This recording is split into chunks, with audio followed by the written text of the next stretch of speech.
Hey everyone, Andrew here from the It's Andy G show. Today I have with me Donny from Standing for Truth Ministries. Buddy, you have 30,000 subscribers. I have 50, so I do thank you very much for your time and joining me today.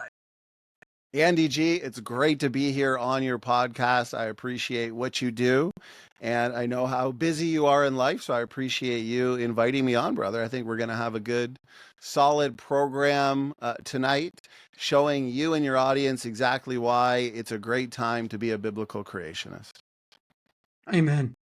So, just quickly, Donny, growing up, I come from a Catholic Greek Orthodox background. But I kind of didn't really take much note to it. So what happened was when I was in year 11, around 17 years old, some random Baptist guy gave a DVD of was it a DVD or a VHS? I think it was a DVD. This would have been 2004 of Ken Hovind, and this is how God's providence works. I was actually doing my evolution work in a Catholic school, and then my dad put the disc in, and in the background I hear this guy talking smack about evolution. So it was literally, I think it was PNGR or some propaganda, and I was fully like just listening to it and listening to it and listening to it.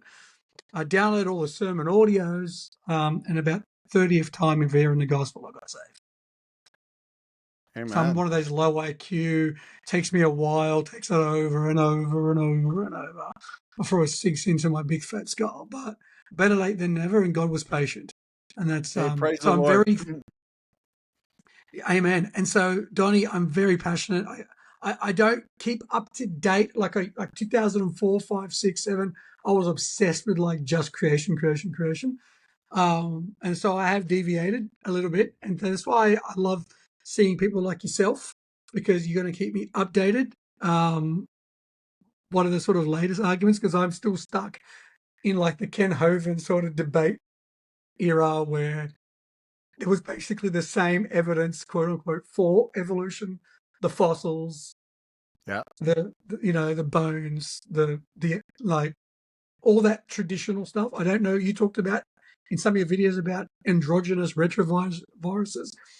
So, mate, you're going to have to break this all down for a very low IQ, layman terms. So, Donny, we're talking about yourself and some of the more popular sort of evidences that they use for evolution versus creation. That's a great question and great testimony, brother, because your testimony is very similar to mine, where I grew up largely culturally a Catholic.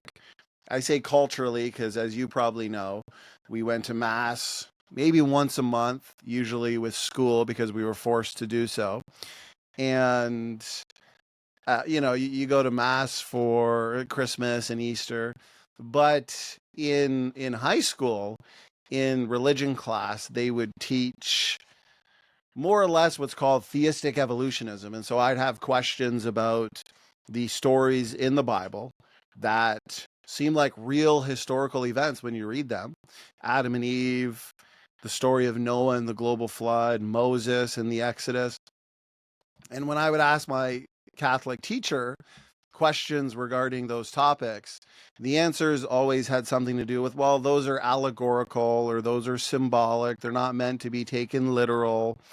And in many ways, that discouraged me.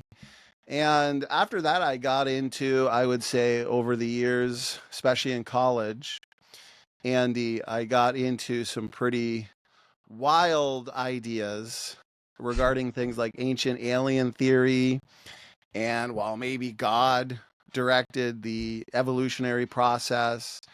And so I was never an atheist, but agnostic towards certain aspects of the Bible, where I was like, well, possibly ancient alien theory is true, that aliens seeded the planet, or maybe they intervened within the evolutionary process of man. And I've still got, tucked away somewhere, I've still got copies of those those books with wild ideas. And so eventually I was confronted with the truth through Kent Hovind's DVDs and just a number of debates, with Christians versus atheists like John Lennox and William Lane Craig and Frank Turek. But eventually, when I saw Kent Hovind's classic debates back in the day in the universities, he had a 3-on-1 classic debate. I went through They them were the all. best. Yeah, I mean, They were the best. They were great. That oh, was a amazing. classic Hoven, man. Right. And one of the clips from the 3-on-1 debate went viral, millions of views, his answer to, where Yeah. did God come from? And so it was through those debates and his seminars that turned me into a young earth creationist. Whereas before, definitely in the world of Christianity, just seeing how atheists like Richard Dawkins and Christopher Hitchens and Sam Harris were really getting demolished in debates by people like William Lane Craig, John Lennox, who were not young earth creationists, but that was kind of the window or the gateway into eventually young earth creation and then getting saved, hearing the gospel, believing in salvation by faith alone in Christ alone. Amen. And so ever since then, about 8 years or so, I've been doing this, and every day's an adventure, brother. I love it. And so there's a lot of information on the topic for sure, and I'm happy to get into it, Andy. I, I, Donnie, I remember we didn't have the internet growing up, so I remember when I would go to college to learn how to build websites. We would download all of the Ken Hovind. Like I would spend like it would be about 7, 8 hours at college just downloading from sermon audio all the MP3 files of all the debates. It wasn't even MP. It wasn't even video. It's just audio. And I would listen to them on repeat. They were absolutely fantastic. The 3 verse 1. I remember thinking, man, I know I've got low IQ, but if they can do a debate, I'm pretty sure I could do a debate. Right. So, I mean, that was a beat down like I've never seen one before. Yeah, I had Um, no idea who Ken Hovind was, and my brother, he got saved before I did, and he recommended Ken Hovind's debates and seminars. And so after watching one, I was immediately hooked. I ended up watching, I binged, as they say, binging a Netflix series or Amazon Prime. I just binged all of his debates, all of his seminars. And again, I didn't know much about young earth creation. I knew Christianity was true at that time for sure, seeing atheism and naturalism get destroyed and exposed, and seeing all of those classic debates in the universities with Ken Hovind versus these university professors. They didn't stand a chance. I watched it objectively and I was like, okay. And this was kind of my introduction into young earth creation and eventually hearing the gospel, getting saved. And yeah, they've come up with several new arguments, Andy G, but they're just as bad as the ones back then. And they still look to arguments which we can get into, like mm, homology and the fossil record and radiometric dating. And so we'll show here, Andy, why none of those work, brother. awesome. Thanks so much, Donnie.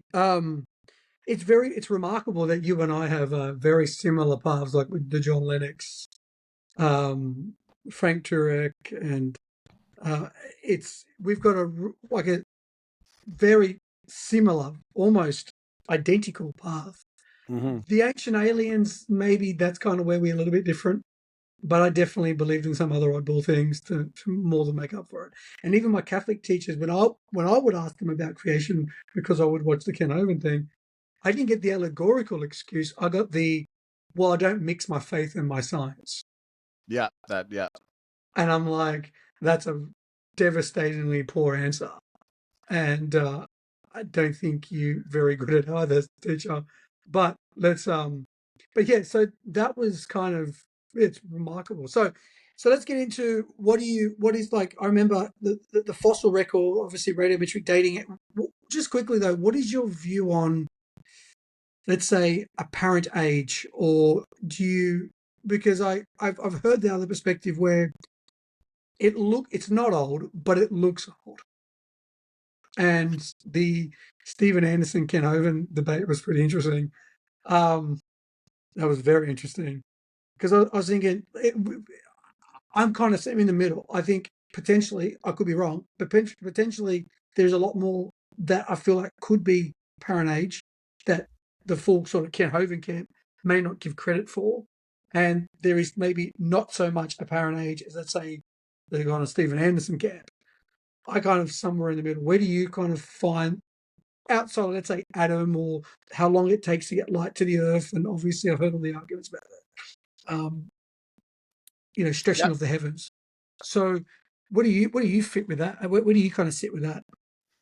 Yeah, it's a really good question.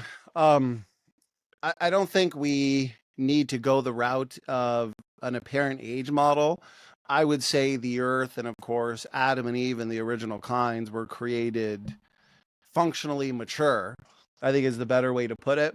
Because to say everything looks old would also be to ignore the several lines of evidence that suggest that the Earth is not old and that it's young, like comets, magnetic field decay, dinosaur soft tissue, collagen in dinosaur bones. Many other points of evidence, mutation rates that we can get into, but functionally mature. And one thing I'd like to say, because that is a good question, and I know there's been a lot of controversy on that specific issue, is to say, well, the universe looks old or the Earth looks old. That's actually a fallacy called the reification fallacy, because, Andy, we can't actually see age.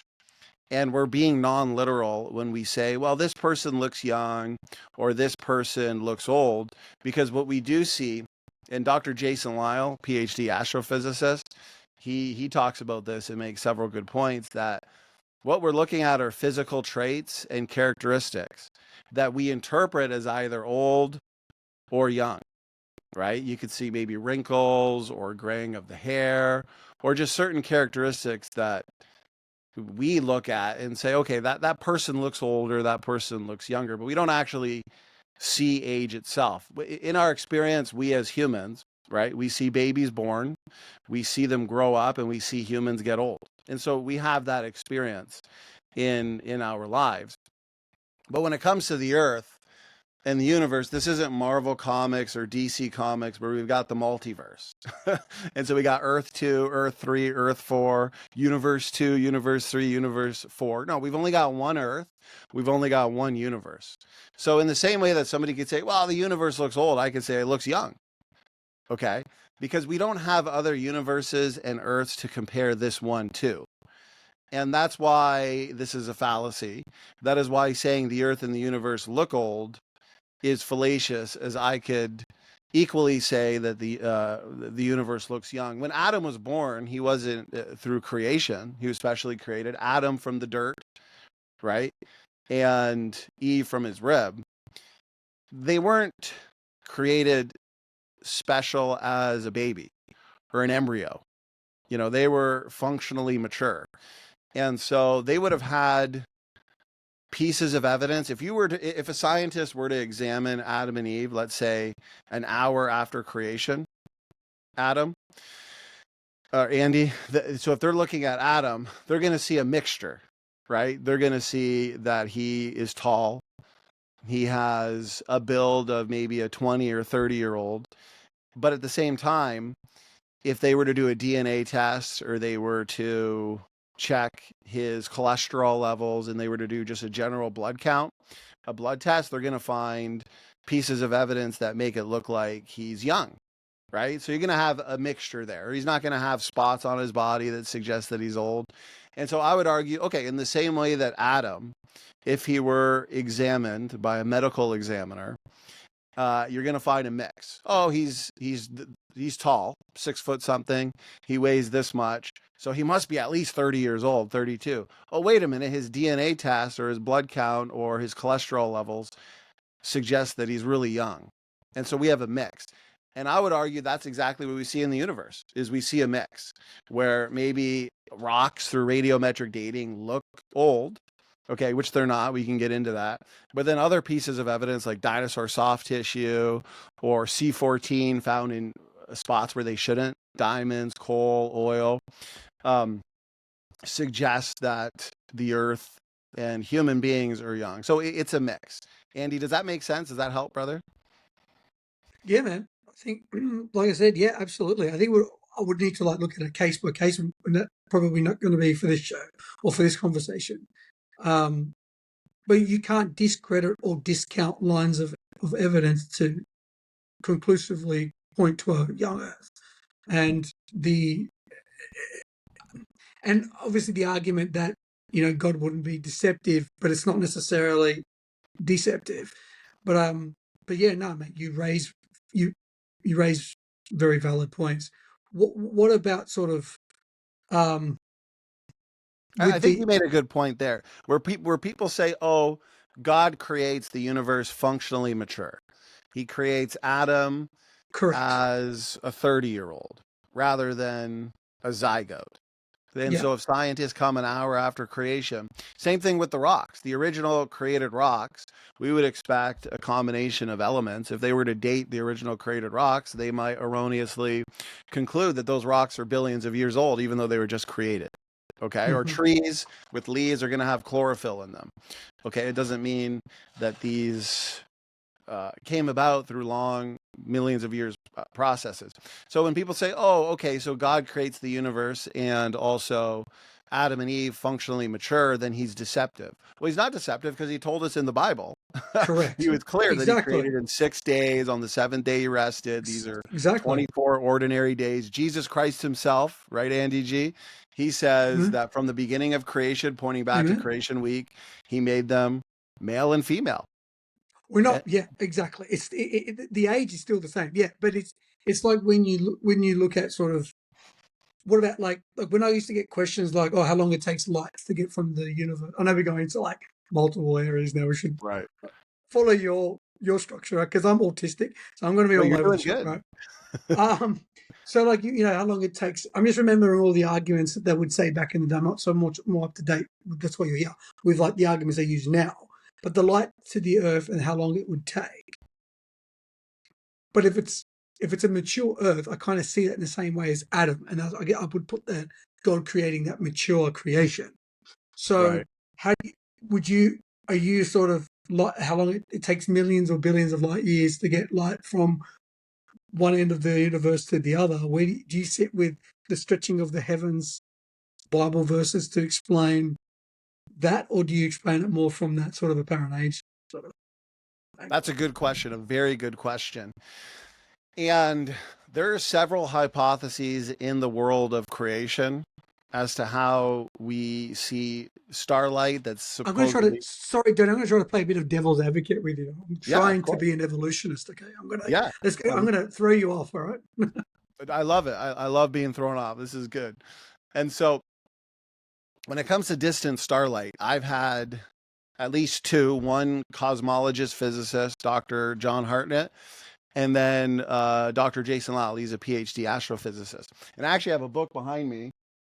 It's called The Physics of Einstein, okay, by Dr. Jason Lyle. My favorite way to answer the distant starlight challenge, firstly, the evolutionists, the Big Bang theorists, they have their own distant starlight challenge because it's called the horizon problem, okay? And it's because the universe is far too uniform in its temperature. But the Big Bang Theory would suggest that the universe is expanding. It's been expanding for billions of years. And so, how do you get light reaching multiple times the furthest reaches of the universe to transfer that energy? They would actually require, especially after the initial expansion, they would require light faster than the speed of light. So, I do like to point that out that the evolutionist has their own distant starlight problem. We actually don't have a distant starlight problem. My favorite way to solve it would be Dr. Jason Lyle and his model. I got a whole video of it on my channel that I'd recommend people check out. Uh, Having Dr. Jason Lyle on, and it's called the conventionality thesis, where it's perfectly consistent with the Einstein, with the physics of Einstein, where we are seeing, Andy, we are seeing starlight from the furthest reaches of the universe, from the furthest galaxy in real time. And that had to be the case because stars were created, the sun and moon were created as lights, right? And for days and for seasons, for Adam and Eve to see, and for human beings to see. And so that light had to arrive instantly.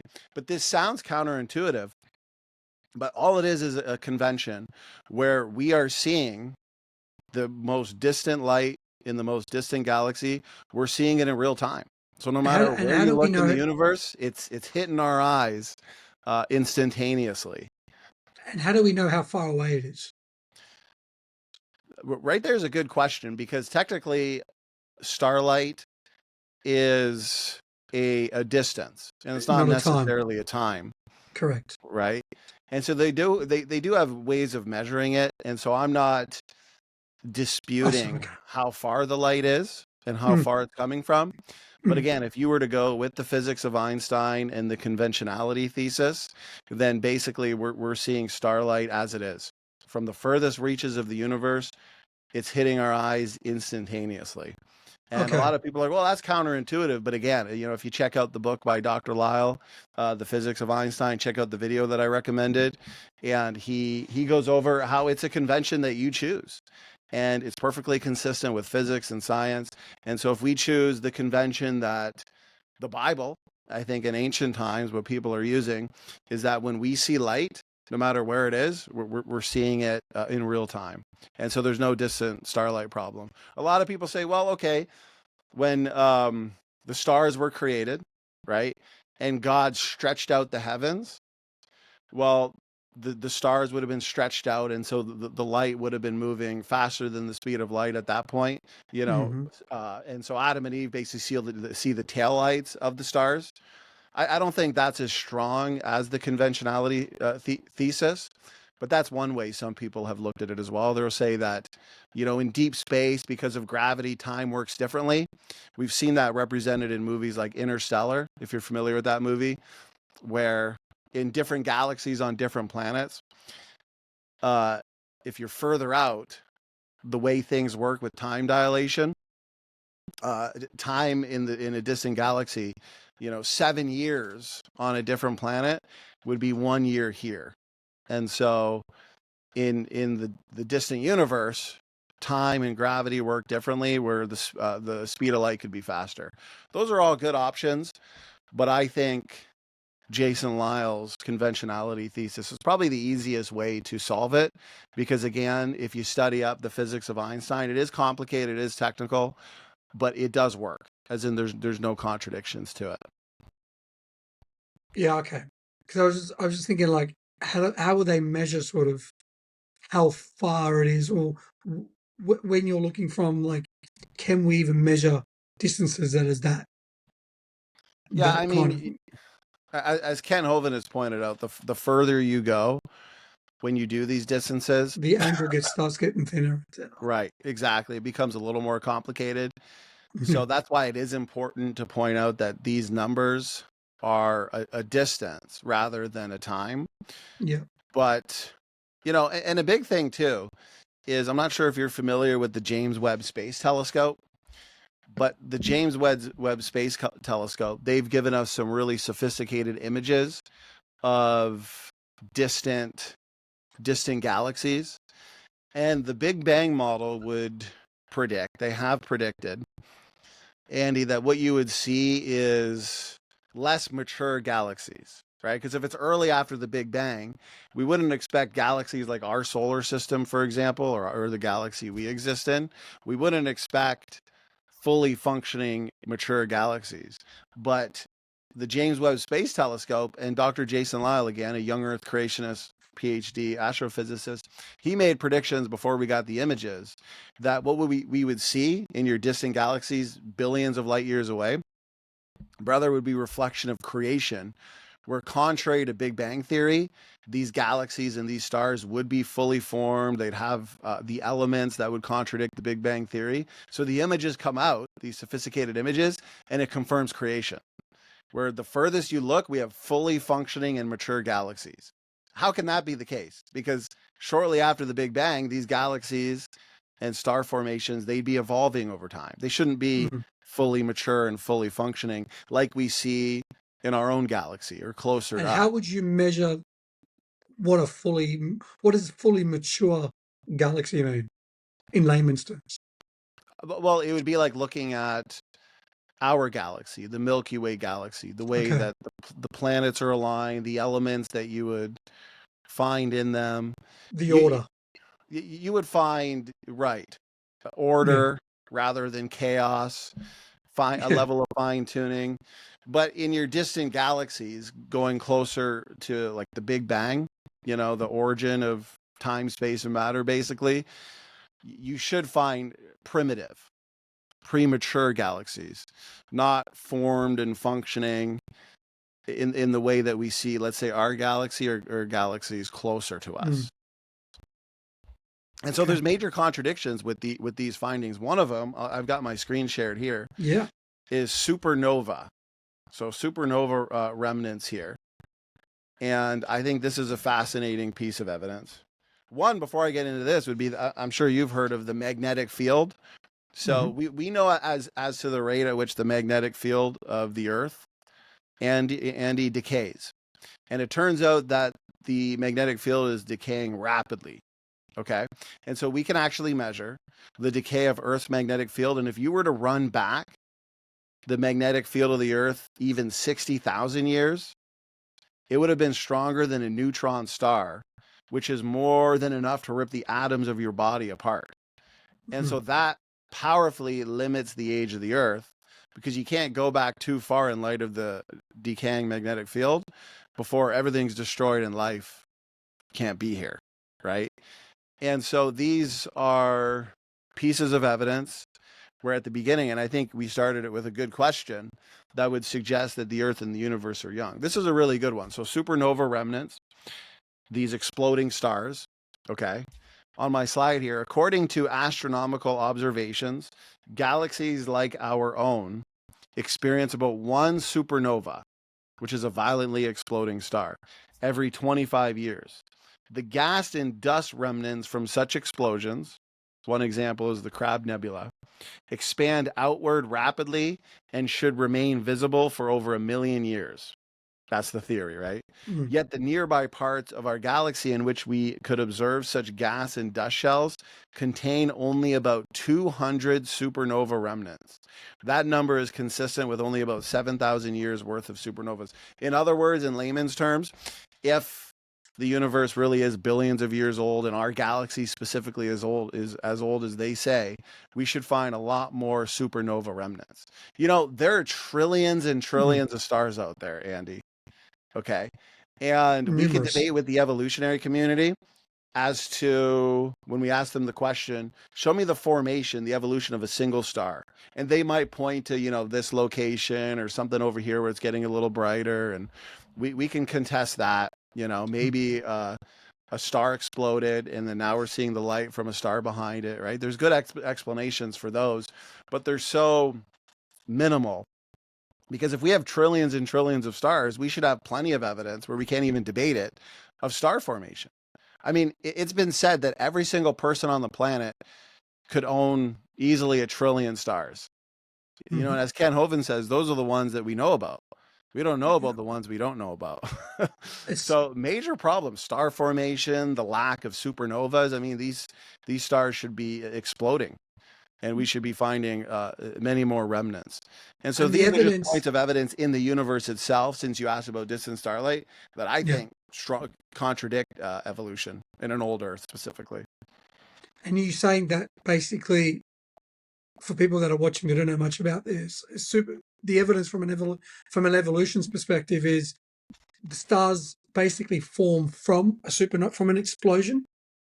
Yeah, and that's the funny part is they would require something that's already created to explode to then create something else. And those elements to basically come together, because that would offer the right kind of elements. Well, the Bible says you get the same kind, right? Yeah, and so I mean, isn't that funny that you would need the explosion of stars to apparently create new stars? But a major important point here is that if the universe really were billions of years old, we should find many more exploding star remnants. We should find many more supernova remnants, and we simply don't find that. The other point we talked about with the James Webb Space Telescope is what we see in the most distant galaxies should be more in line with Big Bang thinking, but it's not. But Donny, correct me if I'm wrong, if they would explode, wouldn't you have a decline in the number of stars over billions of years? If it takes stars to blow up to create, wouldn't there be a deficit? Right. Yeah. It's because the overall picture, in the overall Correct. picture of the universe itself, one of my favorite points of evidence, I got a whole slideshow on it. These are just slides on age limiters for the universe, is genetic degeneration and overall entropy in the universe, that things are Mm. winding down. We're not seeing the formation of new stars. We're seeing the explosion of stars. We're seeing things degrade, right? I mean, the second law of thermodynamics is the law of increasing entropy. The first law of thermodynamics is states that matter and energy can neither be created nor destroyed. Well, you know what that means, Andy? Okay, So, if well, matter it's and here, right? energy can't be created nor destroyed, The evolutionist has to go that it's eternal, right? yeah, right. So the eternal state theory was what they used to say. Yeah. But then for what they say, cosmic microwave background radiation and evidence for expansion and redshifts and all these, they'll say that, okay, no, there was a beginning. And they'll say that the Big Bang doesn't explain the beginning, the origins. It explains everything after the origins, basically, because they admit they don't know where time, matter, and space came from. But here's the thing: that energy that resulted in the Big Bang, or big expansion, as they like to say, it can't be eternal because of the second law, which is the law of increasing entropy. Everything's winding down. Hmm. We're losing usable energy. So if everything's degrading, Andy, that means, and everything's winding down, well, you wind that back up to a point of what's called least increasing entropy. What would that be? That'd be a point of creation. But wait a minute.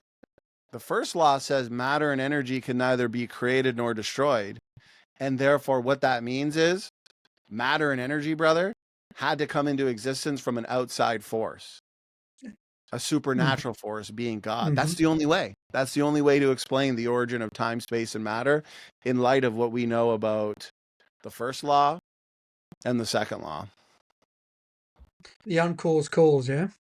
Amen. Yeah. The, the, Right. the uncaused first cause. Yeah. So I remember they would explain, like, I mean, didn't you have to also explain the energy and the matter, like what exploding, how does it explode? I mean, the origin of life is a big problem already, but I think the origin of time, space, and matter is obviously a bigger, greater problem. Oh, absolutely. Almost, yeah. Absolutely. I mean, the origin of life, all their different hypotheses, none of them work. They, No. the, all of them have major problems. Those that hold to RNA world hypothesis, they'll argue against someone who believes in carbohydrate first. And so each model in abiogenesis has major problems. And I was discussing this with Eric Hovind recently in a program we did. And there's what's called mutually interdependent systems, Andy, and Yeah. there's tons of them. One of them that I like Symbiosis, to point to, or is it more symbiosis, or more you talk about something different? well, it's in line with symbiotic relationships, but Yeah. it's more in the world of irreducible complexity. Yep. And so, for example, you have, and there's many we could go over. One that I like to go over because, firstly, it's easy to understand for the general audience, and secondly, the evolutionary community really has no answer. And again, these are called mutually interdependent systems. And so one of them is the fact that we have what's called DNA repair enzymes. So these incredibly designed DNA repair enzymes, because we, in a single cell, we have roughly 60 trillion cells, Andy, in our body. Mm. And in a single day, you could experience up to 1 million DNA breaks or DNA lesions in a single cell. And again, we have 60 trillion cells.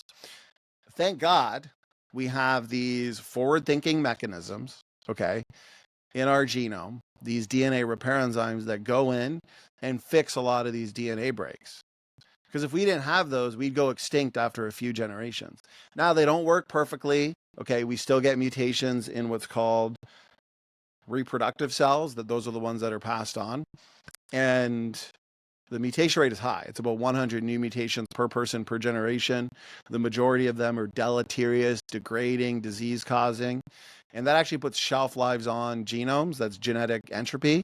That's a topic for, another point here in this discussion. Mhm. But the point is, these DNA repair enzymes, they fix a lot of these DNA breaks. Okay. But the information for these DNA repair enzymes, they're encoded in the DNA. But you need them for the DNA to exist, to thrive. So the question for the evolutionists, this chicken and egg problem, is what came first? The DNA repair enzymes. But wait a minute, you need the DNA to code for the DNA repair enzymes. Or did the DNA come first? But that can't be the case because you need the DNA repair enzymes to actually fix all of these DNA breaks. So do you see why this is a mutually interdependent system where both have to be there at the exact same time? You need the DNA repair enzymes and you need the DNA. And that brings us to Genesis. Everything was created very good. And DNA was created by God with DNA repair enzymes, ready to go to fix a lot of these DNA breaks. And so those are chicken and egg problems that really just preclude. What preclude means is makes impossible or highly unlikely for something like abiogenesis or naturalistic origins to be true. They say, like, you can become like like it was easy to believe in God, like 5 or 6 thousand years ago. It would have been easier to be an evolutionist 5 or 6 thousand years ago because you didn't understand the complexity of life. Right. And as we learn more and more and more about something like DNA, this for me starts to no longer be a scientific problem and much more becomes a spiritual problem. You nailed it, brother. You nailed it. There are so many pieces of evidence that we could go over. That's just one of them, where the rescue devices are weak, the responses are weak. And so it's not an evidence issue. The reason why people, when confronted with this evidence, the reason why they reject God, they reject a creator. The conclusion is devastating. They're going to change their worldview. Yeah, it's a hard issue. They're rejecting this evidence not because of a lack of evidence or because they have a good response. No, they're rejecting it on a philosophical basis. That's the problem. I mean, have a look at this. I'm not sure if you can see my screen, but this right here, this is fascinating. Okay, so in a nutshell, and this is my specialty, this is where I spend most of my time, is in the world of genetics and biology and demonstrating the validity of separate ancestry. Separate ancestry just says, Andy, that God created, as per the Bible, humans special and unique from any other form of life. Okay, and so on the screen here, these are Y chromosomes.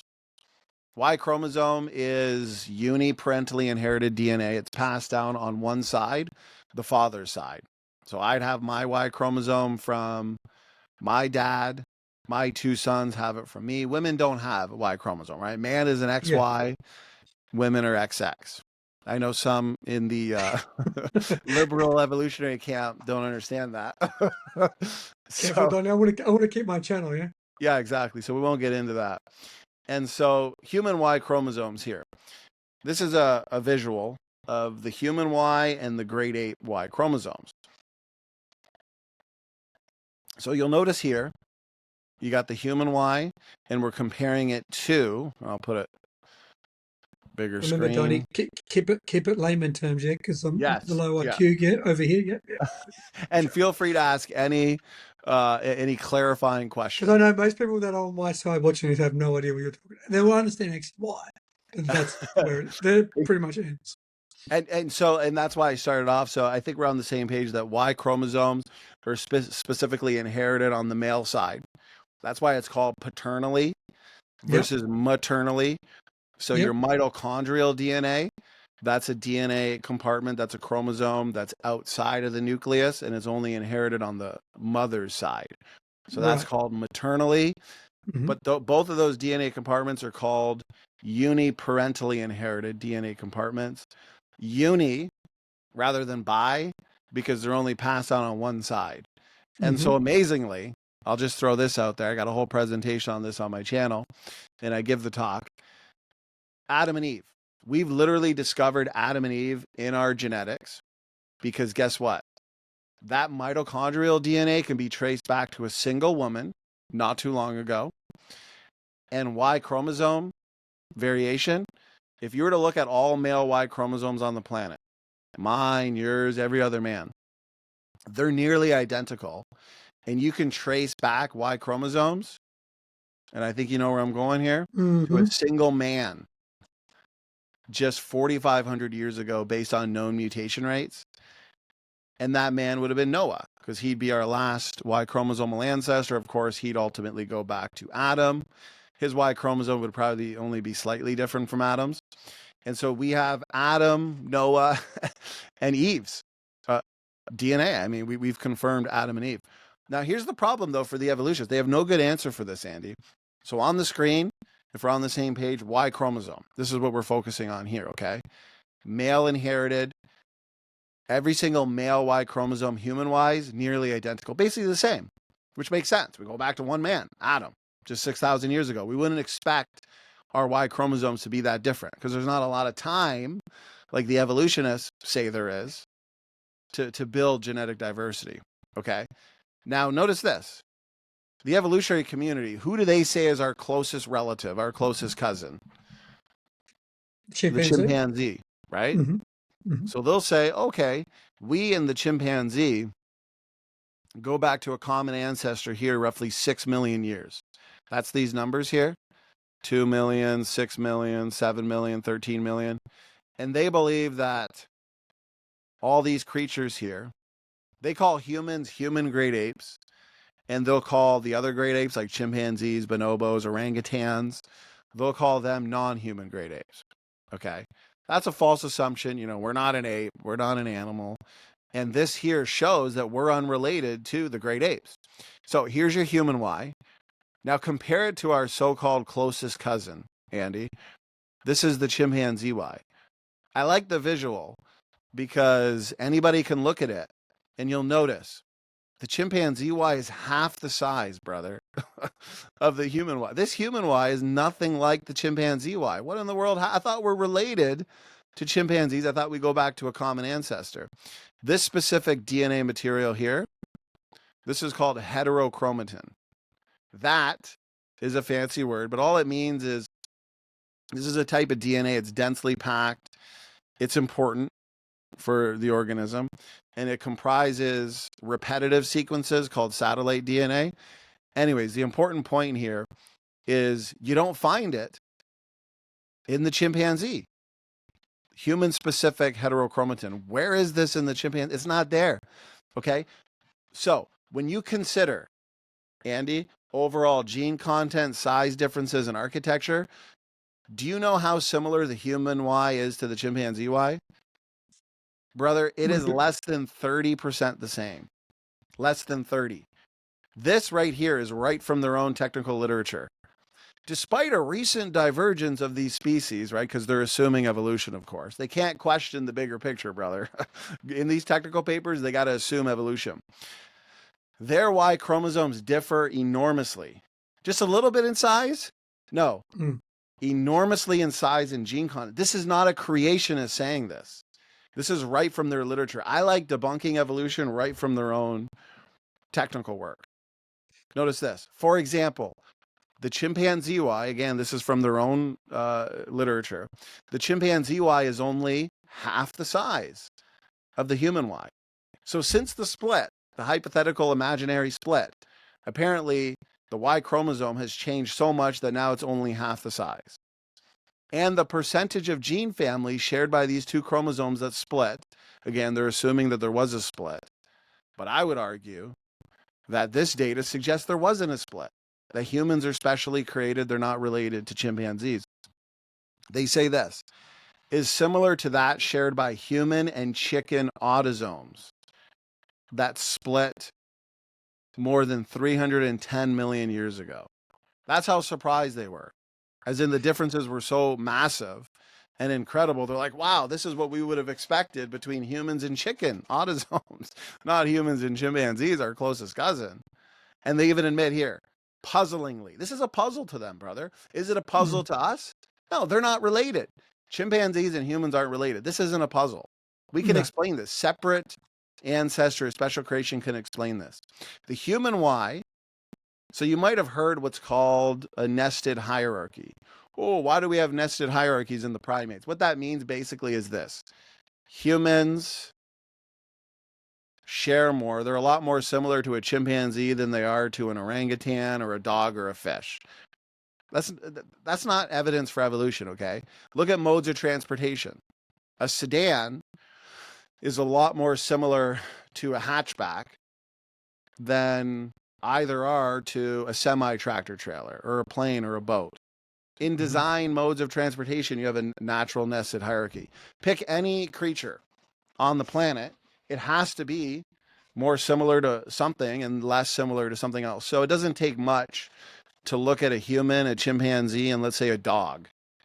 You know, what would you expect, Andy, without even knowing their genetic sequences? What do you believe is going to share more in terms of genes?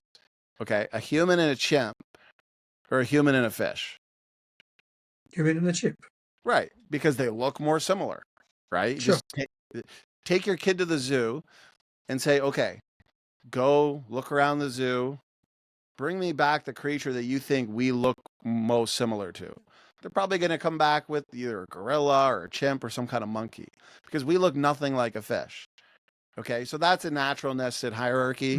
Yeah, we do look a lot more similar to a chimp than we do to a dog or a fish or a bacteria.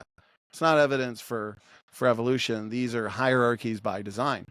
Anyways, though, there are contradictions. There are inconsistencies to this so-called hierarchy. And they admit this right in this paper. Notice this. The human Y is more similar to the gorilla Y than to the chimpanzee Y, even though human and chimpanzees have a more recent common ancestor. Again, they're assuming evolution. This data would suggest there is no evolution. And so what that means in layman's terms is hierarchy-wise, this human Y right here should be more similar to the chimp Y than the gorilla because we share a more recent relationship, right? Does that make sense? Rather than the gorilla. See, we share a common ancestor with the gorilla longer ago, more distantly than the chimp. We should be closer to the chimpanzee because we're not as far back. You got it. Exactly. But in terms of Y chromosomes, now here's another important point too. It's not a puzzle, man. It's just the theory ain't working for him. It's nothing to do with being a puzzle, man. Say that again. It's not a puzzle. It's that the theory ain't working for them. Can I steal that from you? Of course you can, man. I like that. It's not a puzzle. It's that the theory ain't working for. It's not even a good theory. The story ain't working for them. That's beautiful, brother. And so you're grasping this. And I would say this here is a piece of evidence that precludes, again, makes impossible common descent, human, because how are they going to account for these massive differences? When you account for overall size differences, gene content, and architecture, we're looking at Y chromosomes that are less than 30% the same. Y chromosomes lack what's called recombination for the most part. What recombination is it's just genetic scrambling. Every generation, your chromosomes line up. Okay, remember you get 50% from mom, 50% from dad. Okay, those genetic variants recombine, they shuffle, and that's why your kids would look different. I mean, hypothetically, my wife and I, we could have 1 million kids if it were possible because of recombination, because of they're not identical. Right. They would all look different. Right. They would look closer. They'd have features similar to us. But every single child would look different because there's genetic scrambling, allows for diversity. God loves diversity. Anyways, in your Y chromosomes, though, there's no chromosomal counterpart. Because what are we looking at? XY for a man, for a woman, XX. So there's not a counterpart. So it's not going to shuffle with anything. And so it's more stable. Does that make sense? It's not scrambling every generation. So it's less messy. It's more stable. Therefore, you'd actually expect, as compared to what's called autosomal DNA, that's the fancy word for basically saying that's the kind of DNA that's biparentally inherited, where we get a copy from mom, copy from dad, they shuffle, you get new combinations of chromosomes, you get variation. That's awesome. That's built in from God. But with the Y chromosome, it's largely passed on intact. And that's why we can trace them back right to a single man. So the Y chromosomes should actually be more stable. And yet, Andy, they're the most dissimilar. Mm-hmm. Is that not amazing? I'm not Of sure if you've course it seen this is. line of evidence, but this is right from the conventional literature, Not in brother. this detail, no. So, the X chromosomes, though, compared to the humans and the chimpanzee, are obviously very similar. Yes. Yeah, Right here. You'll notice the X chromosomes. It's a good question. Your X chromosomes are all very similar between chimpanzees, bonobos, humans. Okay. But here's the thing. Oh, I'm sorry. Go ahead, brother. No, you go. You got more important I'm things to glad say. you brought that up. So there is what's called differentiating lines of evidence and agnostic lines of evidence, or non-discriminatory. I'll explain that for the audience, okay?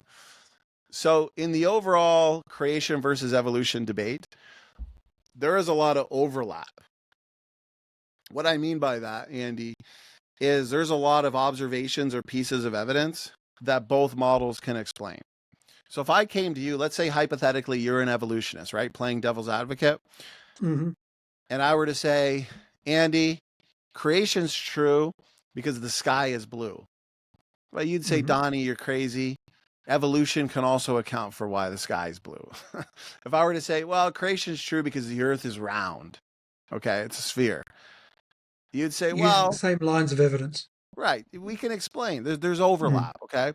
And so there's too much time wasted on pieces of evidence that's agnostic. Both sides can explain it. Whereas what you ever heard of homology? This is a big one, right? That these shared biological structures in the biological world, similar patterns in arms and the legs radius and and the body. ulnar and all that. Yep. Right, exactly. You know, they'll line up humans with whales and bats and other mammals. Yeah. Okay, so they explain that as descent with modification. Homologous patterns due to shared ancestry. We've inherited these structures from past common ancestors. That's how they explain it. We as creationists, we'd say homologous patterns due to design. Human engineers take vehicles from North America, Asia, and Europe. Okay, so take a Honda Civic, a Chevy Cruze, and a Volkswagen Jetta. You're going to find many different similarities. They're going to have tires in common. The cars are going to be built a certain degree from the ground. They're going to have windshields. They might have backup cameras, right? Mirrors. They're going to have all types of things in common, homologous patterns. That doesn't prove that they inherited those from a common sedan ancestor in the Arctic. No, this is good design. This is common design. So both models can largely account for homology. Now, I would say that when you dig deep, homology is even a contradiction to evolution. Did you know that even in your similar sequences between humans and chimps, those similar sequences, there's differences? There's differences in how they're regulated. There are differences in how they're expressed, how they're turned on, how they're turned off. Like, for example, in the brain, and this should be an obvious one, similar sequences in the brain between humans and chimps, they're expressed totally different, right? And it doesn't take a genius to realize that humans are a lot more intelligent and sophisticated than chimpanzees. So anyways, that's all to say is there's a lot of pieces of evidence that we can both explain. And so this goes back to what you asked, which is a great question. Yes, there's a lot of similarity in the X chromosome. So we as creationists, we explain similarity due to common design. They'll explain similarity due to common descent. But wait a minute. I say, and tell me if this makes sense, it's the differences, Andy, that make all the difference.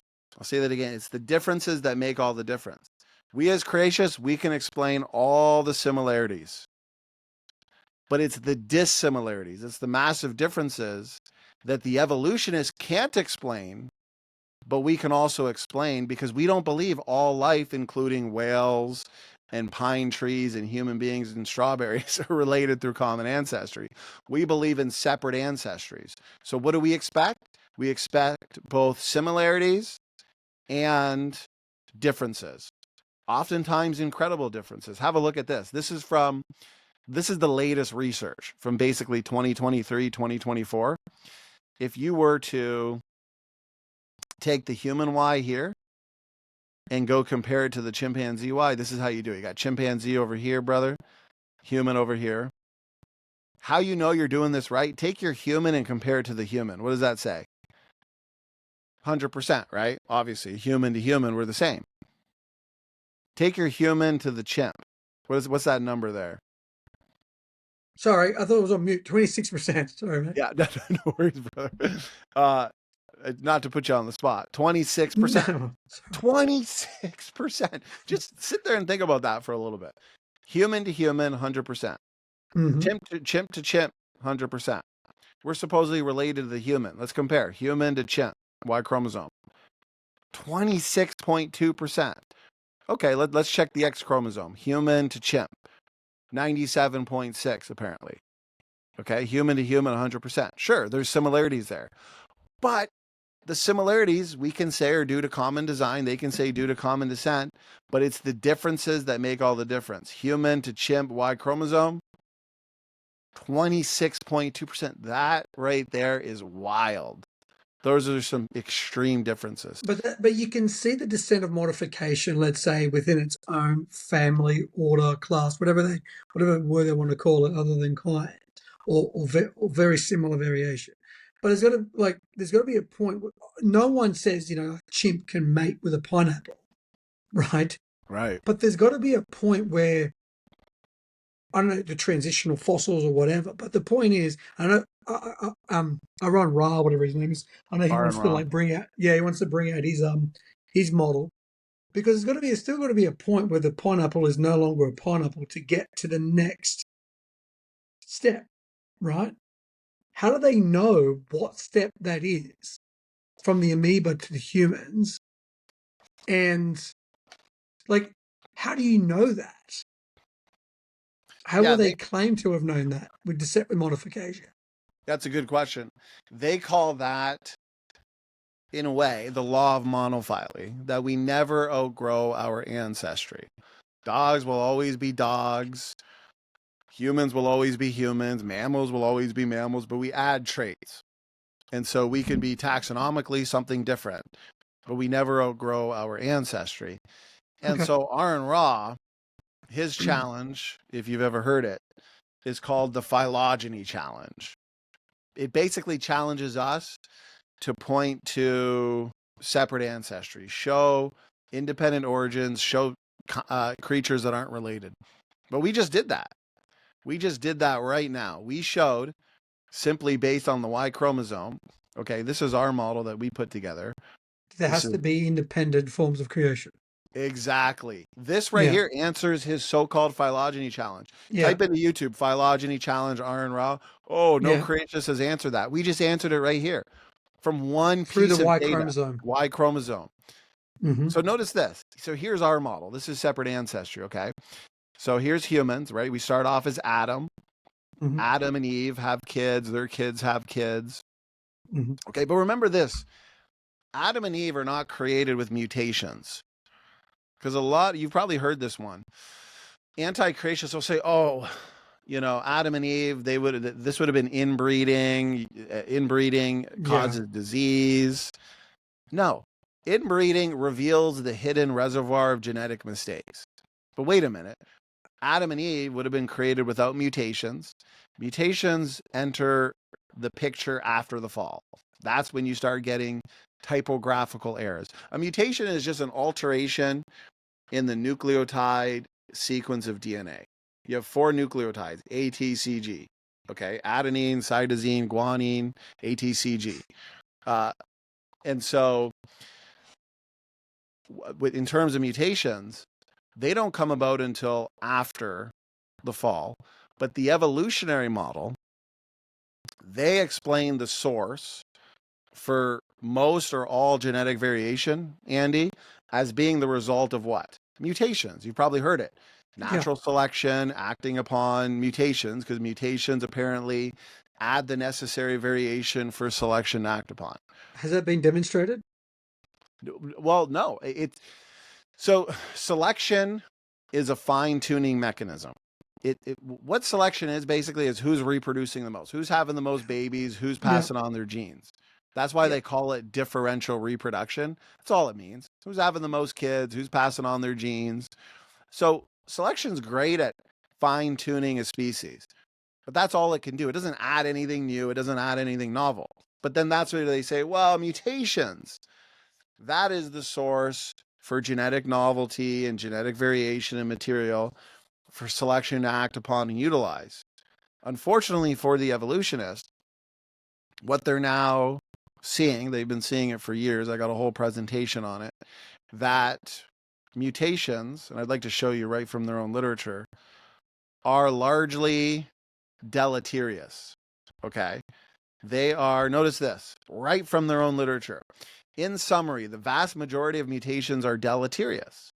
That means they're damaging, they're harmful, just like a typographical error in a text, Andy.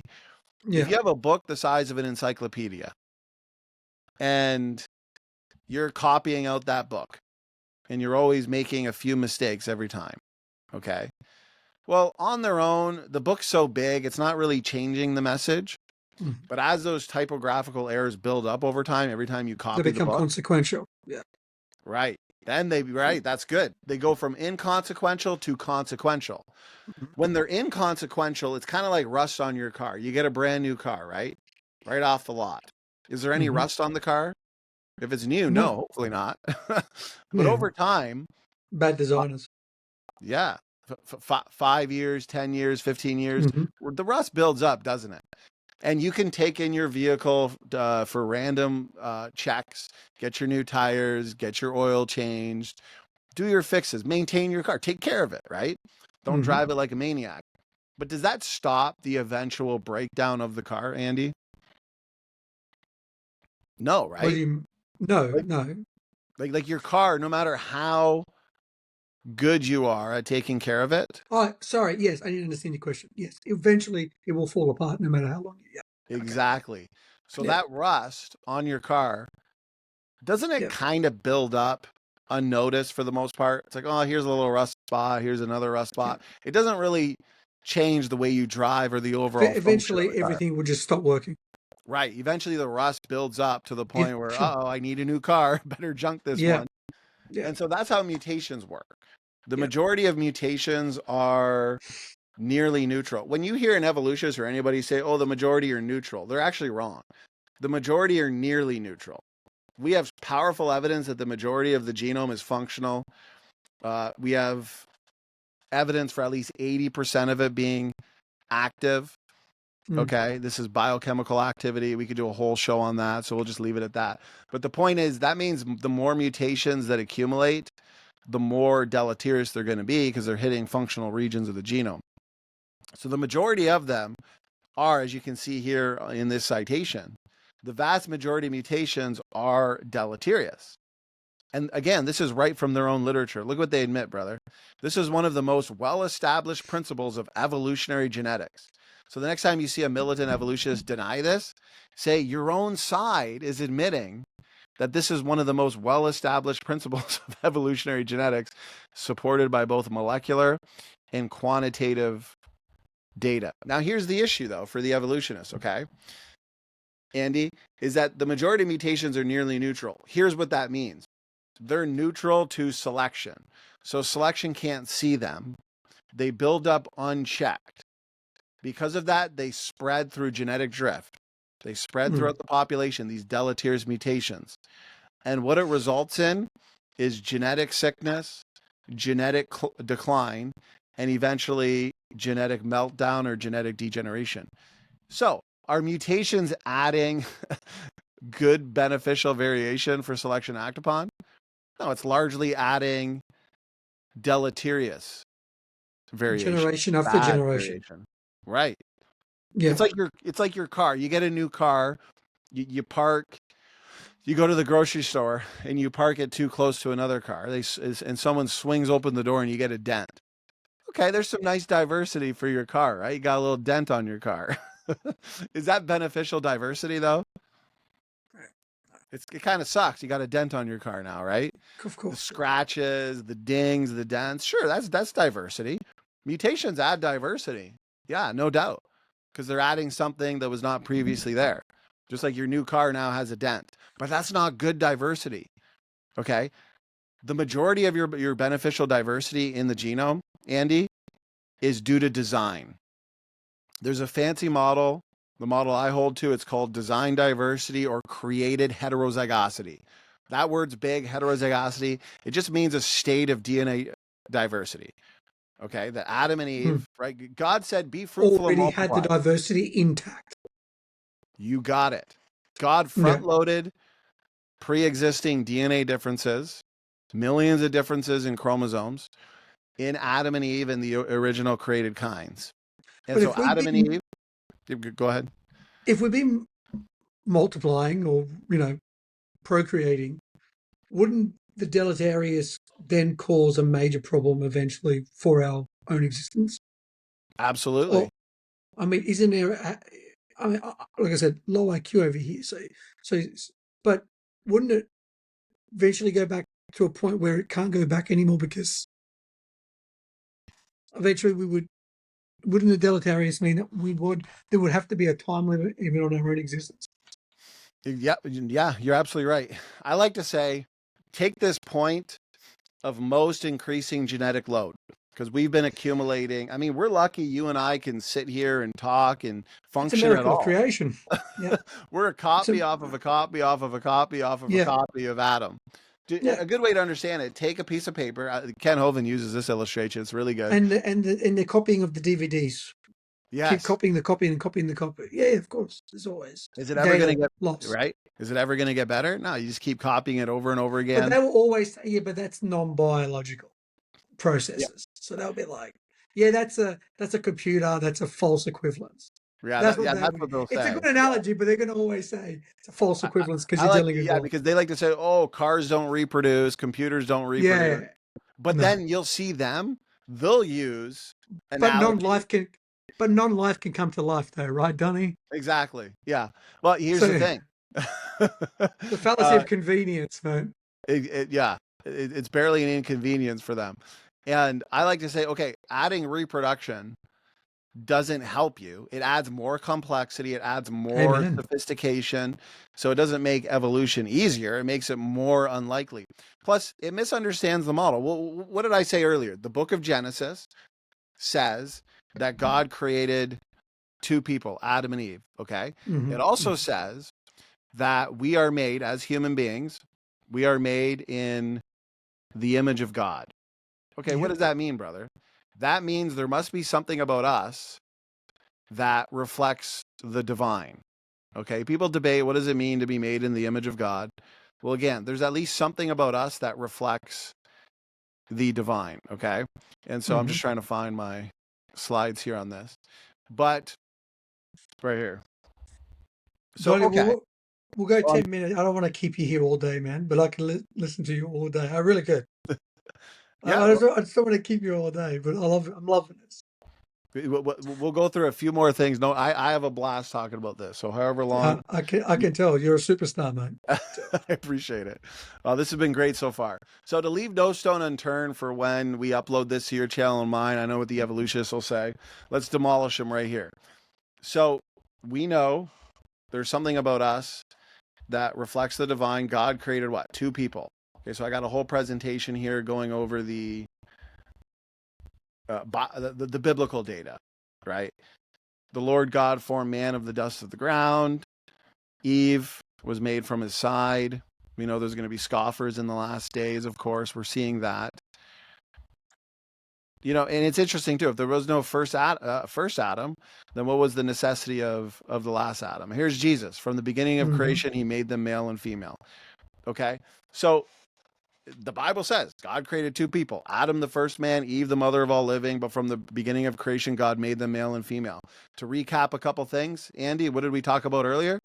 Mitochondrial DNA and Y chromosome have literally discovered our first parents, the first couple, Adam and Eve. Okay, so we don't need to be a theistic evolutionist and a progressive creationist, although a lot of them do believe at least in the special creation of Adam and Eve, or these ancient Near Eastern scholars. No, we don't need to twist what the Bible says, because science has actually confirmed what the Bible says about human origins. Okay, so here's my model. Here's the model that I would argue. God creates man in his own image. There's something about us that reflects the divine. That means perhaps we can get an idea or a sense for how God created the biological world based on the way we design things. Okay, so tell me if this makes sense. So we design in homologous patterns, right? Human engineers, we talked about this. We also design in nested hierarchical patterns, where sedans are a lot more similar to an SUV than they are to a boat or an airplane or a skateboard. Natural nested hierarchical patterns. And this is what we find in the biological world. We didn't have to find this. This could have been totally opposite. Maybe we didn't find these kinds of patterns, right? And it would be more complicated for us to address. Well, when the evolutionist says, oh, cars don't reproduce, it's a complete misunderstanding of what we're saying. We are saying, hey, maybe we can get a sense for how God designed based on the way we design, and there is a perfect match or analogy there. Okay? And you know what? I shouldn't use the word perfect, because God is so above and beyond our capabilities. We're oftentimes just catching up to what God has already thought of in the past. Okay? All these backup mechanisms that we've discovered now in our genomes. And so God creates Adam and Eve with pre-existing DNA diversity. There's no inbreeding problem. Adam and Eve have kids. Their kids have kids. There's no mutations to come to the forefront to lead to disease. A couple thousand years later, you have the flood. Right, brother? You have the flood bottleneck. The earth restarts with 3 reproducing couples, Shem, Ham, Japheth, and their 3 wives. Remember we talked about mitochondrial DNA passed down on the mother's side? Yeah. Well, what did I just say? The earth is overspread by 3 couples. Shem, Ham, Japheth, their 3 wives. What do we find, brother? Have a look at this visual. This is fascinating. This is confusing when you first look at it. I get it. But this is what's called a phylogenetic tree of human DNA, specifically mitochondrial DNA from women. These lines here, they just represent mutations or DNA differences. But the most important point that I want you and your audience to look at here and consider is we have what's called haplogroups, okay? And you have 3 major haplogroups right in the center of this tree. You have your 3 arrows. These are called, in technical terms, L, M, and N. Well, wait a minute. All mitochondrial DNA goes back to 3 major groups, 3 major nodes. What does the Bible say, brother? The earth was overspread by 3 reproducing couples after the flood. Shem, Ham, and Japheth, and their what? Their 3 wives, Noah's 3 daughters-in-law. And yet all mitochondrial DNA can be traced back to 3 groups? Is that not amazing confirmation of exactly what the Bible says occurred after the flood? 3 women. No, it's just 3 coincidence. major groups. What are your thoughts on that, brother? I know it's just saying, it's purely coincidence. Yeah, just pure. It's not just a coincidence. The Bible's not true. The Bible's false, right? We're related to strawberries. Yeah. So, but the middle green arrow is going in like either direction. Is that obviously because you got the male and the female side? That's a great question. So this specifically, this is my question because I'm not very smart. No, it's a great. These are all great questions, especially because, and it's great you as host. You're an excellent host because you're asking these kinds of questions, because these are the kinds of questions that those in the audience might have. So why not clarify? Why not be detailed, right? You're the best up and coming creationist, hands down. But I think most people are going to lose you with all of this terminology, my friend. So I'm just trying to bring it back to my level, because I'm pretty sure then everyone will be safe. So, and I don't want to take up too much time. Otherwise, I would ask even more questions. But like, is it because it's going on either side? Is that the 2 different? It's a great question. So the answer would be this. This is mitochondrial DNA. So that's maternally inherited. So this is passed down on the mother's side. Yeah. So we have a similar tree, a Y chromosome tree that shows one man, Noah. But for this Yeah. one, I'll explain exactly what this means. So you have Okay. these three nodes, and you're Hmm. asking about why from these three nodes you have the lines basically spreading out in different Yeah. directions. Yeah, okay. So these lines, they represent DNA differences or mutations in people, okay, Hmm. on the globe. Hmm. And Hmm. so what this would represent from the biblical model is if these three nodes really are Noah's three daughters-in-law, All Andy, right. You're pointing to the point at which it breaks out. Sorry, right, I'm looking. I'm three seeing it now. roots. Sorry, bad No, question. you're good. You're good. No, no, I just can't make. So you're pointing to the single point at which it branches out. The Yes, diversity, the origin points. So the these are the origin points. Yeah. yes. So these are Okay, I the get you three now. roots. So let's Yeah. hypothesize. That's what science is all about. Let's say these really are Noah's three daughters-in-law. Yeah. Okay.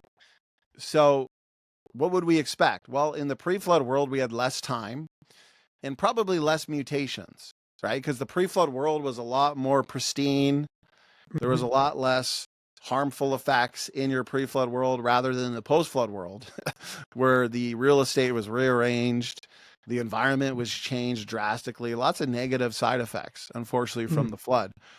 Okay.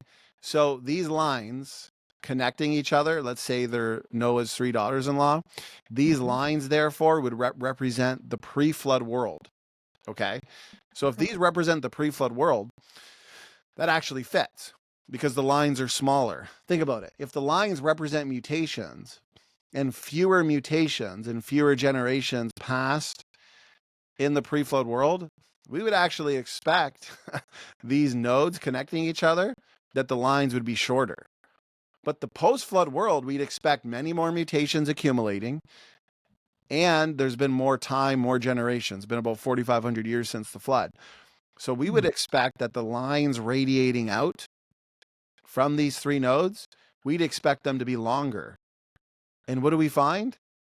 They're longer.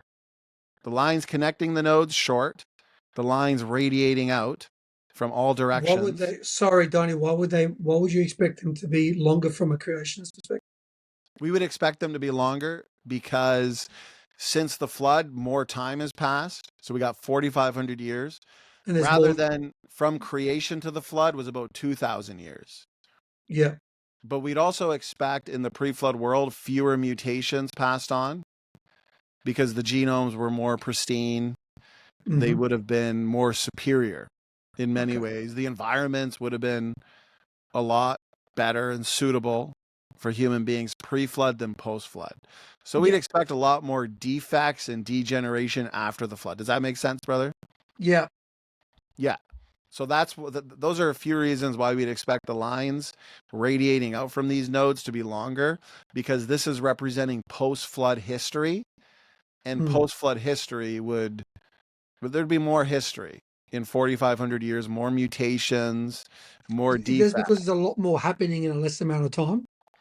Yeah, there'd be a lot more happening actually in more amount of time. Because if you think about it, from creation to the flood is how long? 2,000 years, right?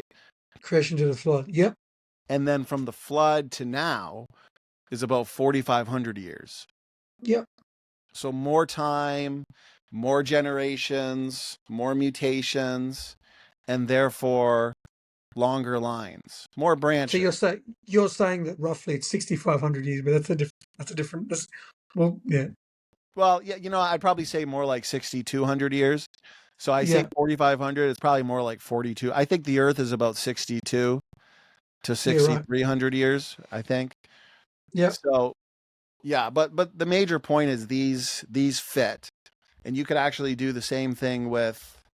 And I'm comprehensive. I like to be. I've got refuting objections. Oh, what would the critics say to this? What would the evolutionists say? Well, I know what they'd say, and I know how to refute them. But that's probably not necessary right now. But we could do the same thing for Y chromosome. But what I really wanted to do for your audience, as I know time is getting away from us, as We time can do does this. fly We'll by. do this again, Donny. Don't worry. We can do this Yeah, we again. could we could do a I whole could do this series, all. brother. I could do this. If I wasn't working, buddy, I would be doing this all day with you. We could do a whole 12-part series and just blow the minds of Just keep going your audience. each level, yeah. So starting with time, space, matter, all the way all the way And through. and I like that you threw a couple curveballs at the beginning with the distant starlight, because it was a good way to set the foundation for touching on a number of topics. We've managed to go from astronomy to biology to genetics. And so I want to leave your audience with this, and this will get them excited for where we can do a part 2. And so I've got presentations, brother, on just about all these. Okay, these are lines of evidence for a young Earth. Helium Oh, diffusion. this would be fantastic to go through. Give each their own time because they're all fantastic. Exactly. Yeah, they really are. And I've given you a couple teasers of magnetic field, for example. We talked a Yeah, little bit about that. We talked about the James Webb Space Telescope. On the distant starlight, I do recommend people check on my channel. Type in distant starlight, Jason Lyle, and they'll get a full breakdown of what he's saying on how we can see light from even the most distant regions of the universe in real time. yeah. It's arriving instantaneously, basically, in that direction. Okay.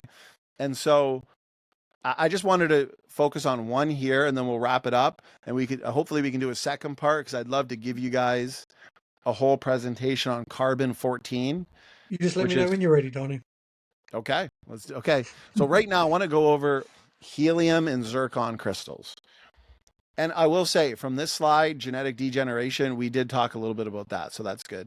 Original organic material in dinosaur fossils, that's another one that the evolutionary community simply can't explain. I mean, how are these original bio materials, okay, how are they intact if dinosaur fossils really are millions of years old? I mean, they're finding in basically every single layer, they're finding collagen, red blood cells, proteins, DNA. They're finding DNA in Neanderthals that are supposed What to have would you gone. say on a layman level out of these? I would say dinosaurs would be the one where you hear the most from it because I've got a whole family full of skeptics. So the one area that I think trumps or tricks people over with a young Earth is because of the dinosaurs. So I would love to do in the next session on just Oh, dinosaurs, something that I can just and that's because one of my favorite. We did a conference recently with Institute for Creation Research and a couple other ministries, Genesis Apologetics and the Grand Experiment. Dr. Brian Thomas, he's a scientist for ICR. He published recently, I think it's Analytical Biology. There's over 120 papers now in the conventional literature going over these biomolecules found in many fossils. It does not coincide well at all with the conventional ages of dinosaurs and the geologic record in general. And because these biomolecules, they would have degraded, collagen would have degraded, DNA would have degraded. We should not be finding intact collagen and proteins and soft tissue in these fossils. So that no, tells us that these dinosaurs definitely. are young. They went extinct just thousands of years ago, not millions of years ago. We've got stories. We've got stories of attacking Beowulf and look China. There's little pictures of dragons everywhere.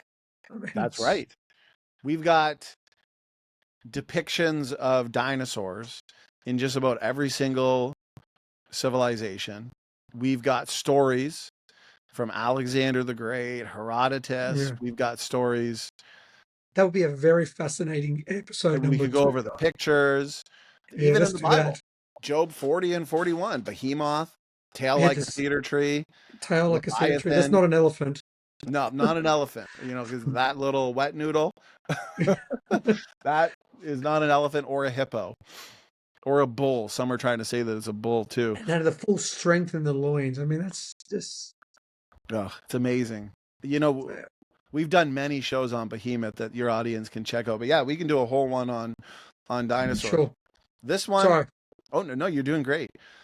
I want to wrap up with this one, and then we can focus on the other ones in another show.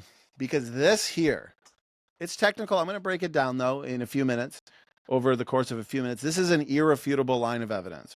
This is one of those lines of evidence that's not agnostic. It's discriminatory data that precludes an old Earth. Okay. And so helium in zircon crystals. What are we talking about here? Well, when it comes to these decay processes, Andy, we have uranium, right? Uranium to lead, potassium to argon, for example. When it comes to these helium and zircon crystals, we have uranium turning to lead. Okay. And during this process of uranium becoming lead through radioactive decay, you have helium, which is a gas. It's a slippery gas, slippery molecule. Helium is produced a certain amount throughout the nuclear decay that's occurring in the zircon.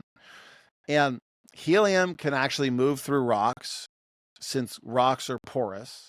And that means gas can escape through the rocks. Okay. So if we're on the same page, helium is produced, but it also escapes into the atmosphere as it's being produced. Okay. Now, here's the thing. We do find evidence in these helium zircon. is produced in zircon, decayed zircon. That's right. Yeah. As your uranium is decaying into lead, as that process is taking place, you're having helium as a byproduct also being produced. Sure. Okay. But the helium, it's a slippery molecule and it releases into the atmosphere over time. Okay. And so we find rocks that have evidence for uranium, lead, and an abundance of helium as a byproduct. So since we're taking this slowly, that means uranium has been decaying into lead because we find uranium and lead, and we're finding a lot of helium. So that's evidence that radioactive decay is happening. Uranium has been decaying into lead, and uranium is the result. It's a byproduct. And now, the decaying is like an unstable atoms, yeah? Is that how decay is measured? Yes, because you have parent isotopes and daughter isotopes. So you have stable isotopes and unstable. And so that's why you have uranium slowly decaying in that instance into lead. You could have potassium decaying into argon, right? There's different types of decay methods. And so in this instance, you have, through this process, you have helium that is being created, but also leaking out. Now, here's where it gets fascinating. This is truly one of the best lines of evidence for a young Earth. Okay, so you have helium that's being released, but the evolutionist camp, they're saying that this process of decay, uranium to lead, is taking millions to billions of years. As a matter of fact, these zircon crystals here, okay, here's the image that we made through AI. So cool. You've got the zircon crystal with the helium leaving, right, over time.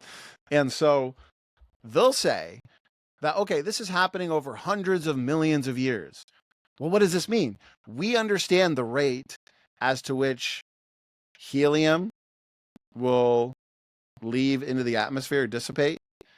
Okay, that means over hundreds of millions of years, we'd have plenty of time for all that helium to leak through the rock. You can measure the amount of helium in the atmosphere.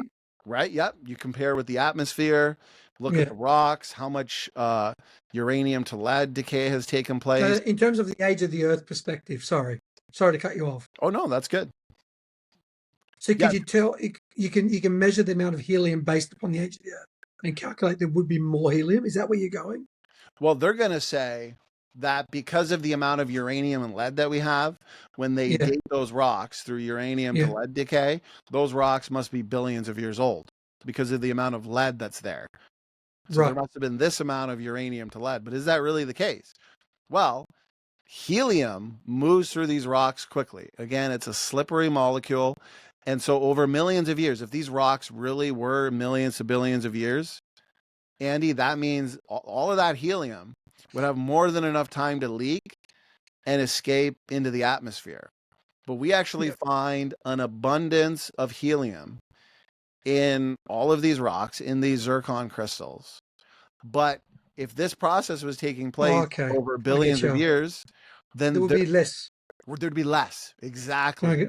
We should not find the amount of helium that we actually do find because we can measure this process as to how quickly helium can move through It's these been rocks and evaporated. escape into exactly, and be evaporated. And so we find an Cool. abundance of helium, where if these rocks really were billions of years, no, you should have very little helium because it's still decaying. So you're going to expect a little bit of helium, but not the overwhelming amount that we do find. Dr. Russell Humphreys, here's a paper. It's a technical paper. There's there was a team called the RATE team, the RATE project, radioisotopes in the age of the Earth. Several young Earth creation scientists went into this project to test the validity of dating methods. They made predictions, and this was one of the pieces of evidence that they discovered, that helium diffusion rates support accelerated decay. Now, why it says accelerated decay, I'll explain in a second, but I want to go through this citation. This is Dr. Russell Humphreys himself explaining it. And so notice this. Uranium and thorium generate helium atoms as they decay to lead. A study published in the Journal of Geophysical Research showed that such helium produced in zircon crystals in deep, hot Precambrian, so that is like just hundreds of millions of years old. You got Precambrian, Cambrian, and then up to where we'd be today. So they say that's just a long time ago. Hot Precambrian granitic rock has not had time to escape.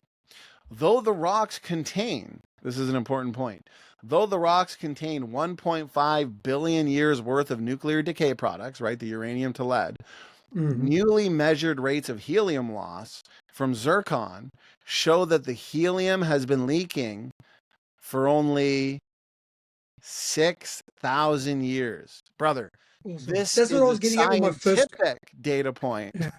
Yeah. Go ahead. But that was what I was trying to very poorly get.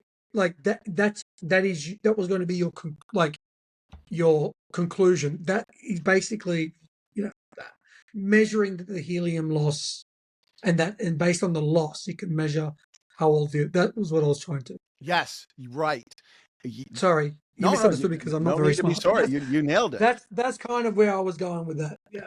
Well, you were going in a direction that is accurate, because the rapid rate of helium diffusion suggests that the Earth, based on leakage rates, can only be 6,000 years, plus or minus a couple thousand. Okay, 6,000 to 10,000 years.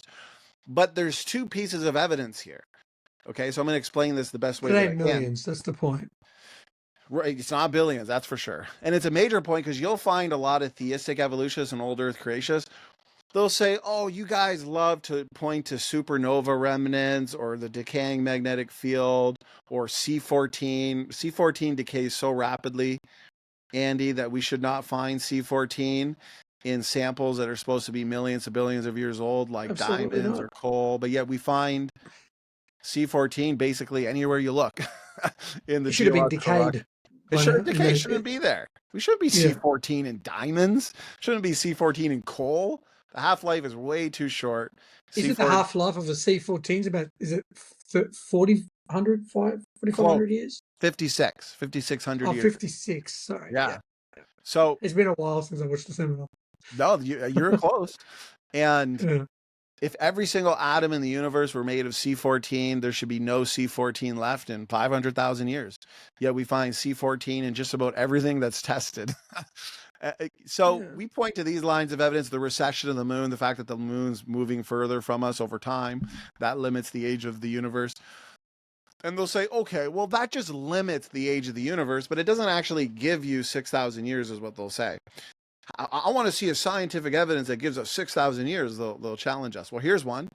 This is helium diffusion and measuring the rates of helium loss from zircons. Andy, what does this say in this paper? It's only been leaking for 6,000 years. So the next time somebody says, show me a piece of evidence that gives me 6,000, here it is. 6,000 years based on a scientific piece. Mutation rates do the same. That'll also give them what they want.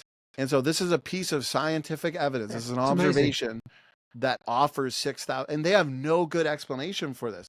But you perfectly hit the brief, Donny. This is all the new stuff that I've got no idea about, right? So, and I think the audience have no idea about it. So this is hitting the brief, brother. So I really do appreciate it. Hey, my pleasure.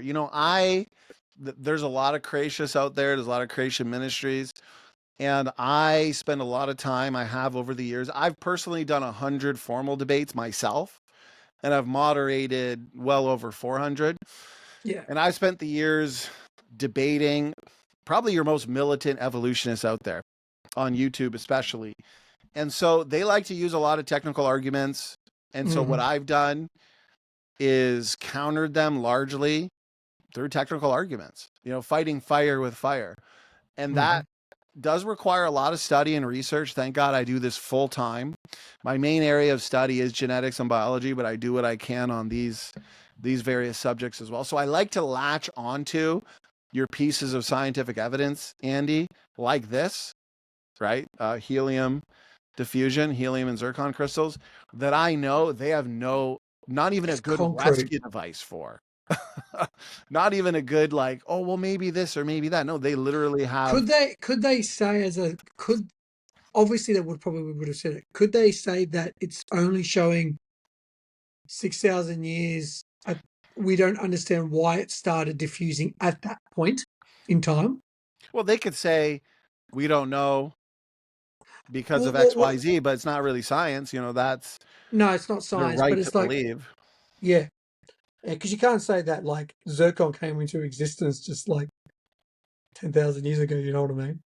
Yeah, well, exactly. They're gonna have because we not only Because everything came believe. from the Big Bang or that big explosion. Exactly. I mean, we're as humans, we're just recycled stardust, right? All the matter and energy Yeah, and yeah, material in the world was basically squeezed into a dot smaller than a single period on a piece of yeah. paper. So everything to them has evolved. It's Nothing's really remarkable, been Donny. created. But to us at creation, there were created trees, created rocks, humans were created, animals were created. So we have no problem saying, hey, diamonds were created, zircon crystals were created, granitic rock was created. There's all kinds. Trees were created. Mm, Okay. And so, they can't obviously admit to that. But why this is also important, because if you notice in this citation here, we do have evidence that decay has occurred, uranium to lead, because there is lead. Okay, so this is mm, interesting. Think about this, Andy. We have uranium, lead, and a lot of helium. So it almost looks like we have evidence for an old Earth and a young Earth in zircon crystals, because we have uranium to lead. This nuclear decay has happened, but yet we have a lot of helium. So what the rate scientists concluded, at least, and I think it's a pretty good conclusion. There are other ways you can look at this, but one easy way to look at it is during the flood year, right? The flood mm, catastrophic processes would have released a lot of heat, energy, and radiation, but heat and energy. And during that flood year, many in the creationist world, they've suggested that there was an accelerated decay. So radioisotope decay was accelerated, but it was only accelerated for a short period of time, which is why you find uranium and lead.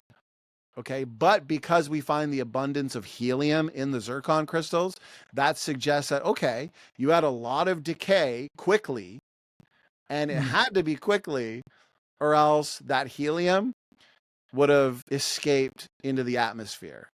So does that make sense? We have a lot of helium, but also a lot mm, of decay, which suggests that there was a lot of decay, but that decay happened rapidly during the flood year. Does that make sense, brother? mm-hmm, mm-hmm.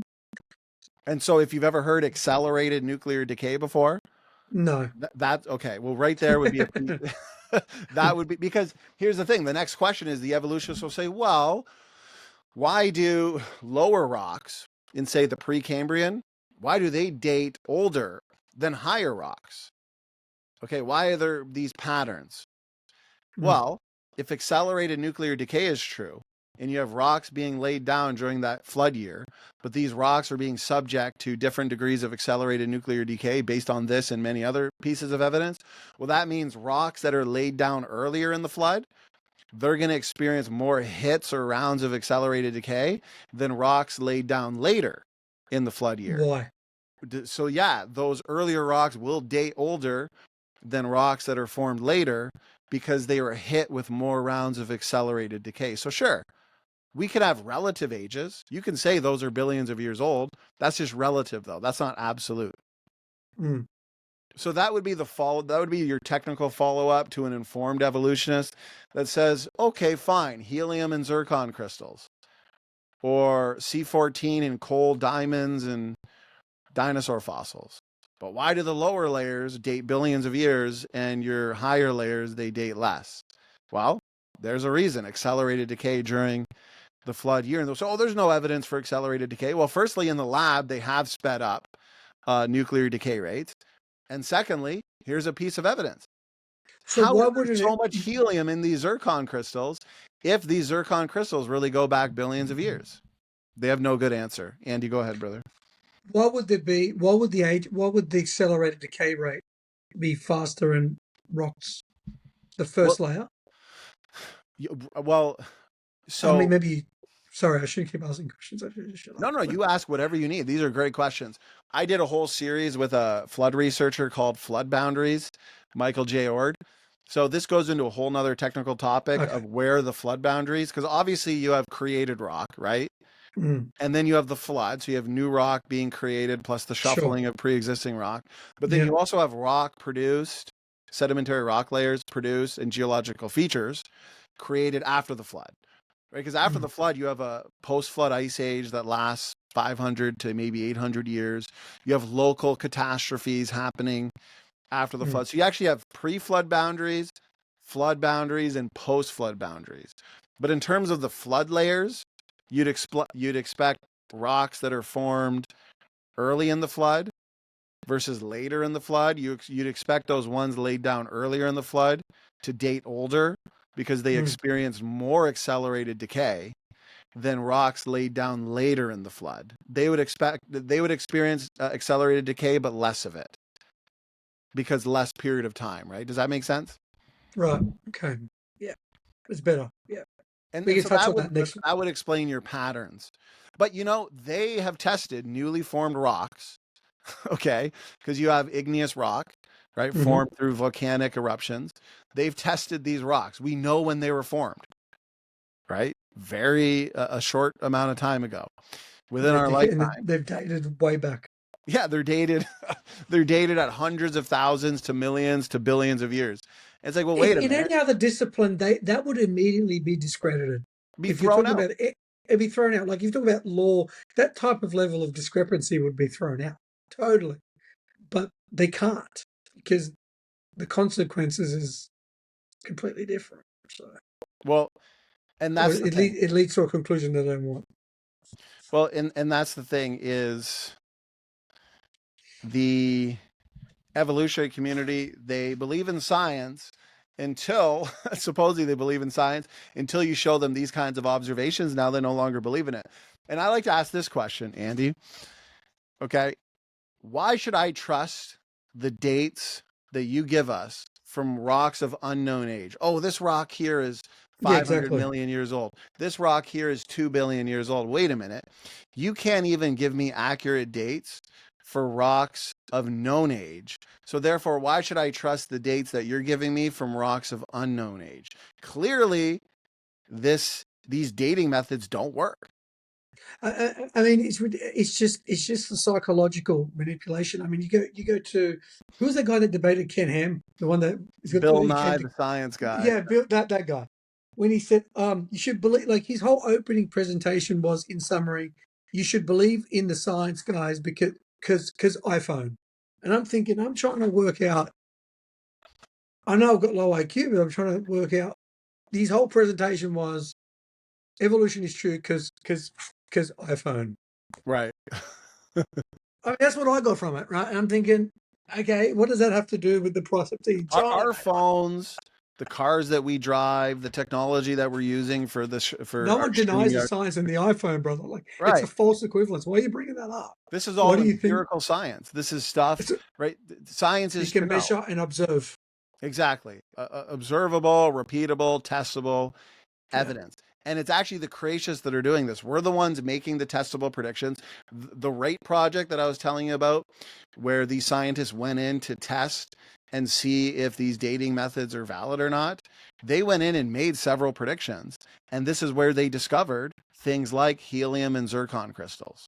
Dr. Russell Humphreys, he's made several predictions on the magnetic fields of other planets we can get into in another show, and those came out to be true. Dr. Jason Lau made predictions before we got the James Webb Space Telescope data. He made predictions on what those galaxies in the distant universe should look like if creation is true, and that's what the galaxies came out to look like. I mean, this is real science. We predict function in the genome. We predict treasure in the genome. The evolutionary community predicts viral fossils, junk DNA, evolutionary leftovers. What do we find, Andy? Function after function. So it's creationists that are Donny, doing science. But Donny, from a digital marketer perspective, you lost the cultural war there, because this ain't getting out, Right. right? We got to get it out. You got to get it out, and you got to break it down into like my terms. Yeah. Generally, right? Well, I think that's why you're an effective host too, because we can go over these technical topics and you can say, hey, Donny, wait a minute. Before you continue, what do you mean by this? What did you mean by that? Can you define That's why Ken Hovind was so effective, yeah? Yeah. Because of that break. He's one of the best at taking the technical stuff and breaking it down to where a layperson can understand. But you're an upcoming superstar, and may God bless you richly. You keep going. Well, I appreciate this, brother. This has been a ton of fun. But you gotta break it down a bit more, because, dude, like because like, and if you're in that context of like with those super smart people, that's perfectly why you kind of align that way. But you're obviously a very smart guy. You know your stuff, and that even I got when you explained the helium and the zircon. I got that part very well. So that was excellent. And do you see how something like that, if someone were to just say, well, if someone were to go over that argument real quickly, helium and zircon crystals, we find helium, we shouldn't find it. There's an evidence for a young Earth. You'd be thinking how, why, where. You wouldn't understand it. So that's why it's almost best to take, okay, here's one technical point, helium and zircon crystals. Now let's discuss it for 20 minutes. Let's make sure that you and the audience understand it. And then, okay, now that we got that, let's go to another one. So rather than rushing through the really technical arguments, we take our time with them. And just as you said, Andy, my brother, now it makes sense to you. And now you can see, and hopefully the audience, why this is just one of the many pieces of evidence that completely destroy an old Earth. And yeah, man. And we just got to get it out. They're going to spread it out more. And I mean, like, it was good when they gave, like, is there many debates going on like there was back like in the Kent days, like of the early, probably early 2000s? Yeah. Where they sort of create, and they said that the only time the only place this argument is in America and New Zealand. That's not true, because, I mean, Ken Ham's Australian. He just couldn't get the opportunity. I don't think that's why he probably fled to America. But they ain't going just. I mean, is there opportunities for you, Donny, to kind of like get more in the Berkeley? I mean, you're from Canada, but like, is there more opportunity for you to kind of present to unis and get that to professors and get your work sort of scrutinized in front of like a hostile like Berkeley, like Kent was in Berkeley? I think that's the benefits and upside of the day and age we live in, where we have such incredible technology, where we can utilize, I can do a talk. So whereas back in the day, in the early 2000s, to do a presentation or to reach a lot of people or do a debate, you have to do a lot of huge. You have to set up a venue. You couldn't really do it on. That's why you got to find those in videotapes oftentimes. Whereas today, I can do a presentation or a talk or host a debate right online where people are comfortable in their own houses and still reach thousands of people. Of course, man. We don't need John Ankerberg, right? Yeah.